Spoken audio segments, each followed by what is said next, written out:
नमस्कार शेतकरी बांधवांनो, मी मिलिंद पाटील प्रभात सीड्स। आज आपण आलेलो आहोत मालखेडा तालुका एरंडोल जिल्हा जळगाव येथे प्रभात सीड्सचे प्रभात 205 हे वाण पाहण्यासाठी। तर या वाणाचे जे खास वैशिष्ट्य आहेत, जवळजवळ फळफांद्या, दोन फांद्या उपफांद्यांमधील अंतर कमी, एकसारखे मोठे मोठे टपोरे बोंडे, 5 पाकळीचे बोंडांची संख्या खूप जास्त प्रमाणात आहे। हे बघा, साखळी पद्धतीने बोंड आहेत, टोकापर्यंत पूर्णपणे कापसाचे बोंड पॅक झालेले आहेत। 110 दिवसाच्या पुढे हा प्लॉट झालेला आहे। जवळजवळ 2.5-3 क्विंटलापर्यंत माल त्याच्यामध्ये कापूस हा ऑलरेडी वेचला गेलेला आहे, तरीसुद्धा कापूस हिरवागार आहे।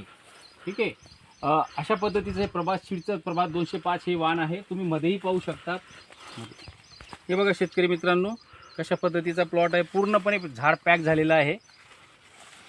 प्रभात 205 पूर्ण टोकापर्यंत कापसाचे बोंड पॅक आहेत, मोठे मोठे बोंड, पानांपेक्षा बोंडांची संख्या जास्त आहे या वाणामध्ये।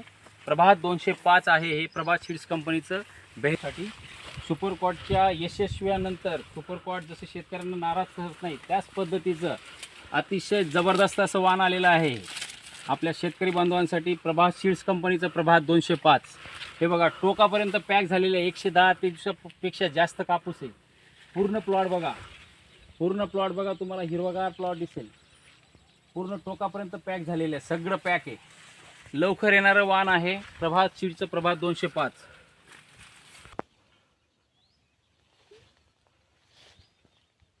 हा सर, बोला ना।